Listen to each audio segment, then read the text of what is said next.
I'm pleased today to have the opportunity to talk about Morocco with Professor Rashid Benabdellah. He's a long-term specialist in human development in Morocco. He's a former Minister of Education, a scientist by training. He has also been the president of El Akhwain University, the English language university in Morocco, that was started with George Washington University, if I'm not mistaken, right?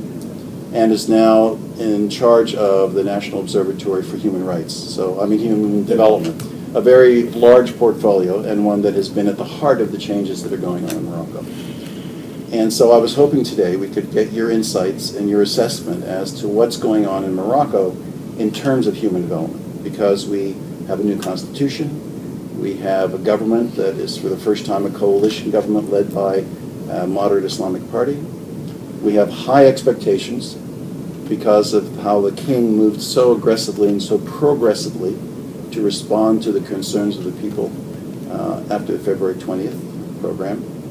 And so I would like to have the opportunity today to talk with you about how you see emerging the history and the development of human development in Morocco. Is this something that's brand new, or is it something that really is part of a historical change that's been happening? Yes. Thank you, Jean, for this opportunity to talk to you about the human development issue in Morocco. And as you said, human development in Morocco starts, I think, on the public side. Mm-hmm. People hearing about it and giving it some kind of importance.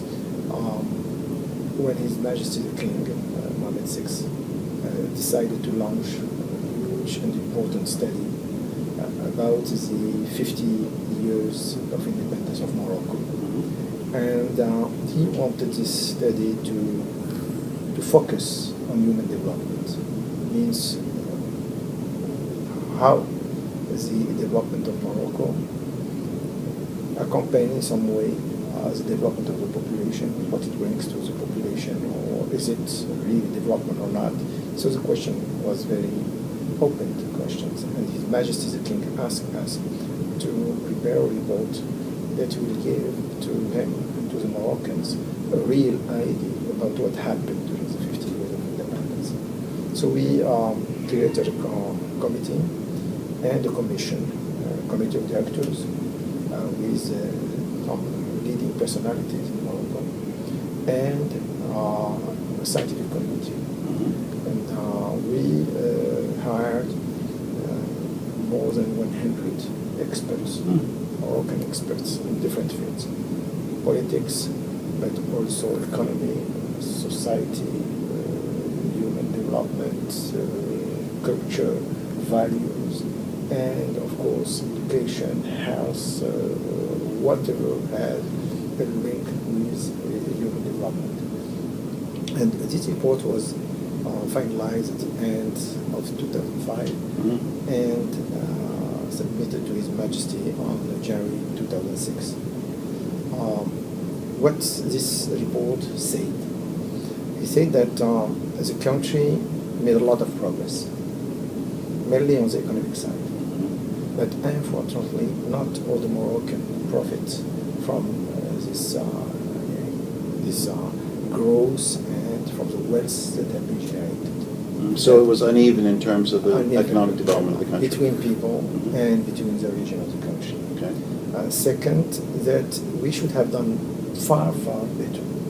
But unfortunately, there is some conflictual situation that stay for more than 40 years between political parties, mainly the one issues from the parties of the independence and the monarchy.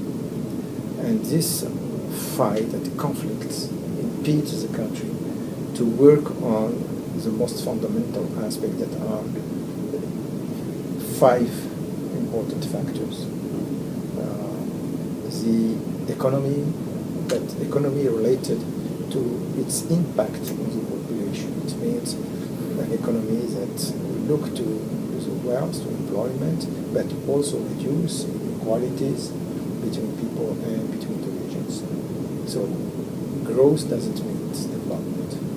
Second, there is an important failure in the education system, which doesn't prepare the young Moroccans to deal with knowledge economy, nor to prepare them to be entrepreneur or to be part of competitiveness that in fact is low by the law economy.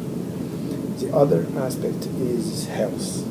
And even when we have good progress in life expectancy, going from 47 years in the 60s to 72 years in 2004, and this good figures improved from there because now we are towards 75. That doesn't mean that the health care systems have been shared equitably on the country. The rural areas mainly are lacking the basic services, and the consequences are in fact paid by the women. Mainly as a woman, pregnancy, a lot of women used to die during the preparation. Infantile deaths are important, and some specific diseases that are no more accepted in the continent of Morocco, because they are diseases of poverty. So the third was the inclusion of some category of population, namely the women and the youth, and the people with specific needs.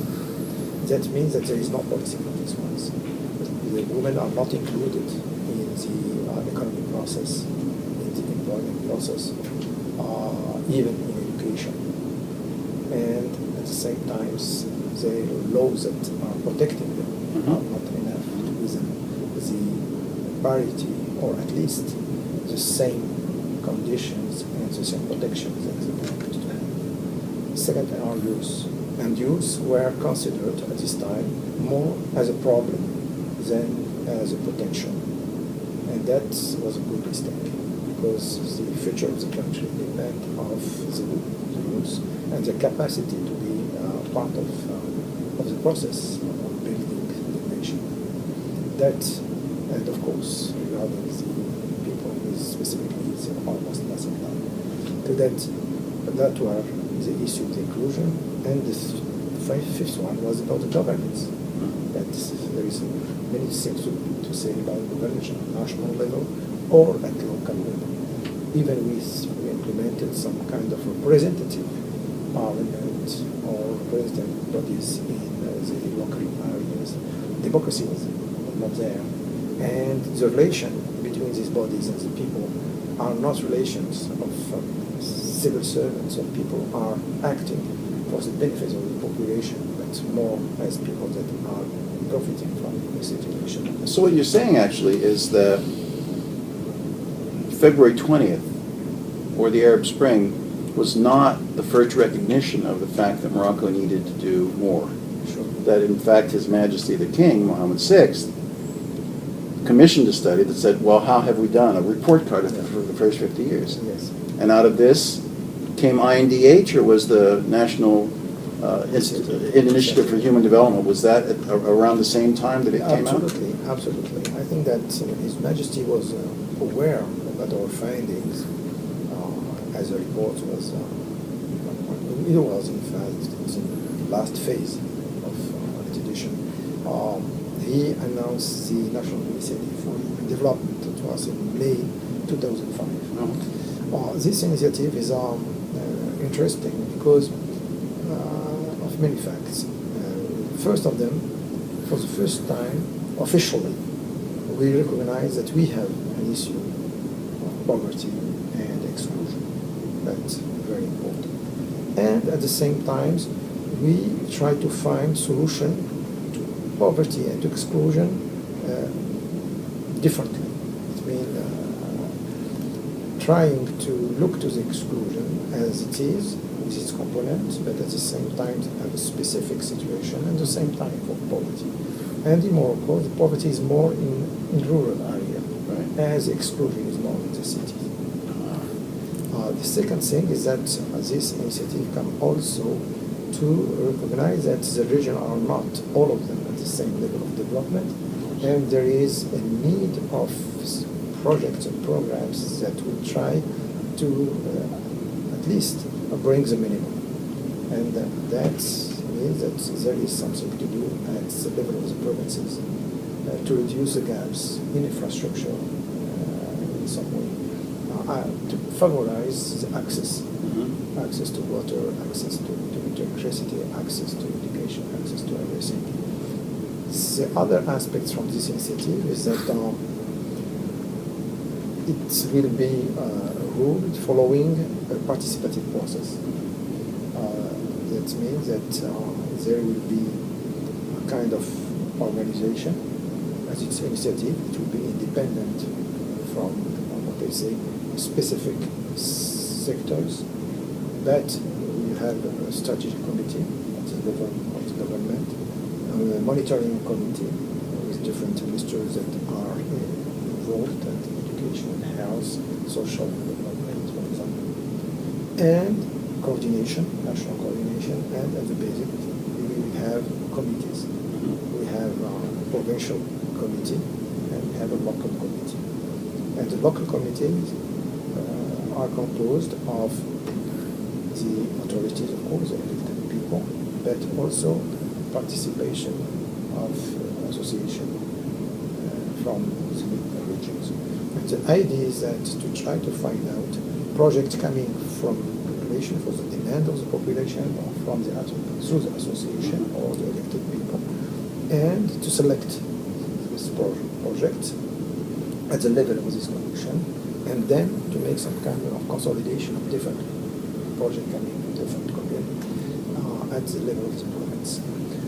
Was there some kind of interaction with the UN, which was at the same time or a little earlier producing the Arab World Human Development Report that was so well received because it really focused on issues that were all through the Arab I think world? that I can say that there is some kind of connection, but probably the reports made by the UN are focused on specific points because they are using specific index, and the Right. Human Development Index. The Human Development Index at this time was based on three main indices.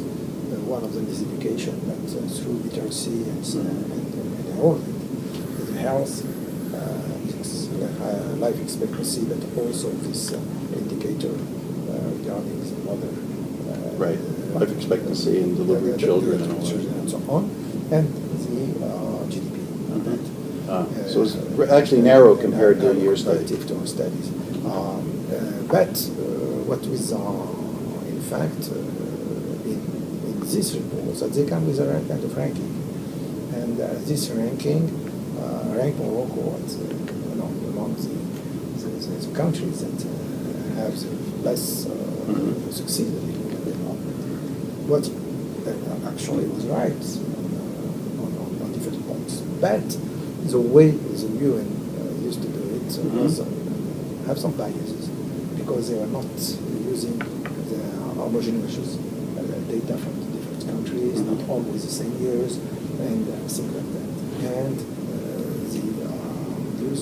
the fact that illiteracy had a very important place, weight in the index was some way disadvantage Morocco because of a huge stock of illiterate coming from the period of colonialism.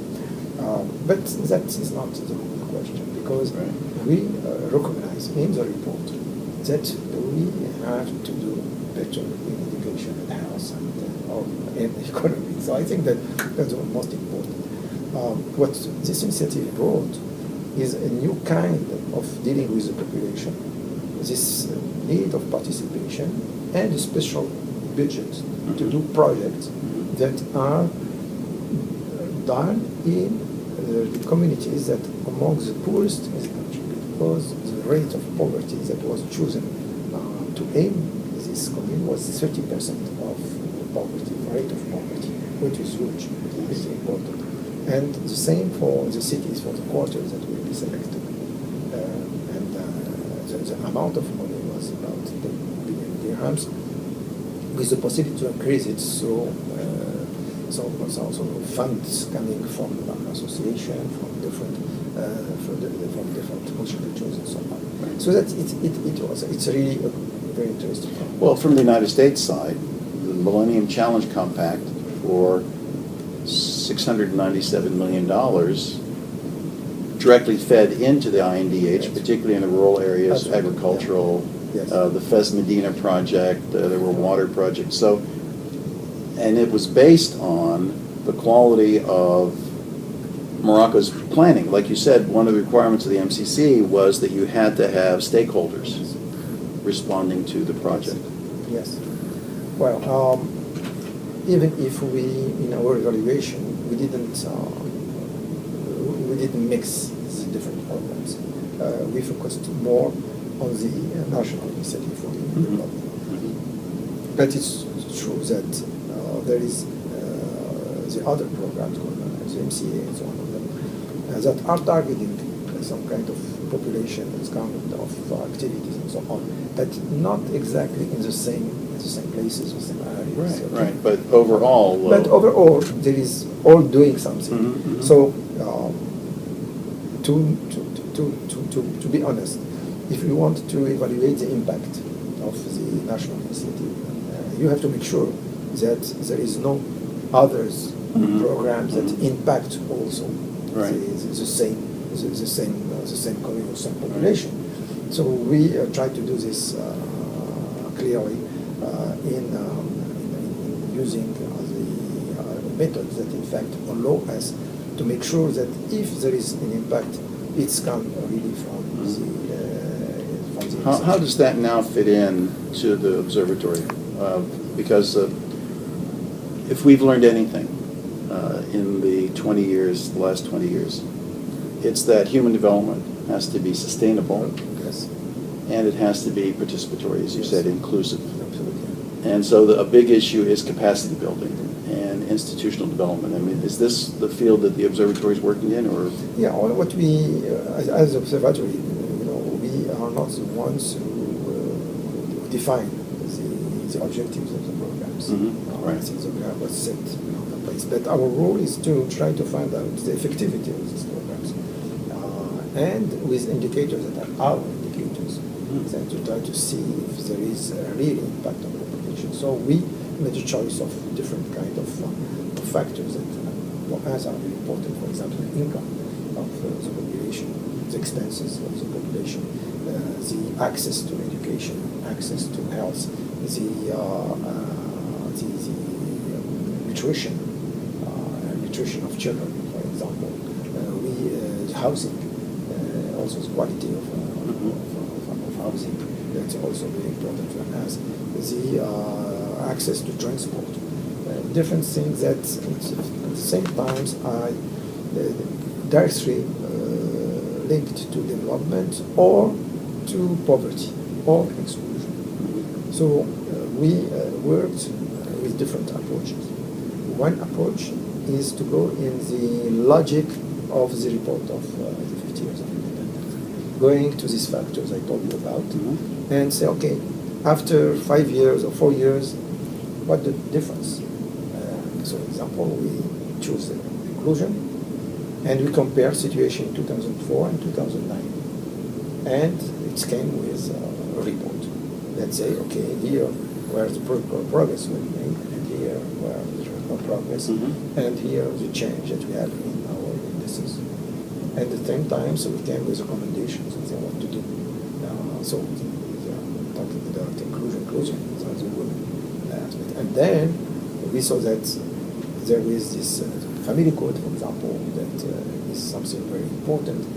But we saw that implementation of the family code is not as easy as it was thought, that there is some obstacles and so on. So we raised all these issues, for example. And we saw the enrollment of the girls in schools, but we saw also what the gaps there is between girls and girls, and how it's going on for the girl, for example, in rural area, or small cities, suburban, and so on. We saw how, for example, even if education laws say that child, girl or boy have to attend the school at least to the age of 15. But we saw that there is many girls that are married at the age of 13 or less. And that is against the law, even against the regulation of the education, Right. but also against the family code. Right. So that's the importance of an institution like ours, is to put focus on these aspects and show that the government has to act to enforce the laws. That's the kind of thing that we are doing. And the other thing that we did, we therefore do, for example, education. And the observation was that on the enrollment side, the governments from the 80s or 90s were doing something, and there is an acceleration. And even we reached the 92%, 93% of the rates of enrollment. But at the same time, we found that the rates of dropout was increasing. And that we have to go and find why the dropouts are increasing, to what kind of factors they are. And specifically for the rural area and the cities. And we found that the economic condition of the population is one of the reasons of the dropout. But it's not only the one.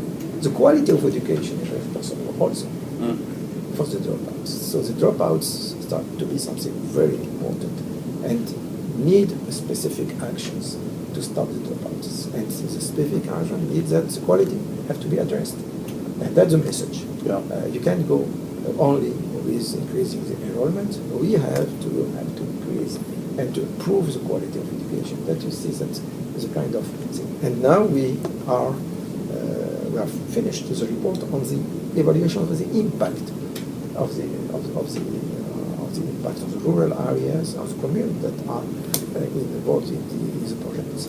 After 5 years, 2005 to 2010, so we have now enough time to see if there is an impact or not. And at the same time, we go to specific indicators and to show what happens. And that will give to the government enough information, not only on the effects of the investment, but also the changes on mentality, the changes that introduce in the governance as local areas and so on. And that probably, I hope, will allow them to modify a little bit the approach and to focus more on some different kind of projects that will be more productive in the long term. I would like to believe that you've answered all my questions, but actually you've given me more questions. And I hope that sometime in the future we'll be able to continue this discussion. But on balance, are you optimistic? Are you skeptical? Are you hopeful? Where are you in terms of human development in Morocco 5-10 years from now? There is different answer to this question. I would say that when you are responsible, you don't have a right to be pessimistic. Yes, if you are pessimistic, you have to just to give up and say, okay, I cannot be responsible. Because if you are responsible, is to bring something, to give something to your country and try to find solution. That's the reason that being optimistic. But even when you are optimistic, you are a human being. Right. And as a human being, you are right to be pessimistic at some times, or at least sad for different kind of things. But like someone said, at this level, when you have in your mind that you are here to work and to serve, even your pessimism, your own pessimism, is a kind of optimism of somebody who knows. It's somebody who has the knowledge. And being the knowledge, he is optimistic, but with the knowledge that there is things that are not as good as he would like. And that's the reason that we have not to ignore these kind of things. And we have to work to find solutions to them. And that's the reason that optimism is something that is natural for somebody who contribute to the development of this country. But at the same time, they have to be, open-minded enough to recognize that the problem are, to put the finger on them, and to try to find out the solutions. Well, thank you very much. It's been very special, and I'm hoping that we can continue this conversation again. Thank you very much. It's this.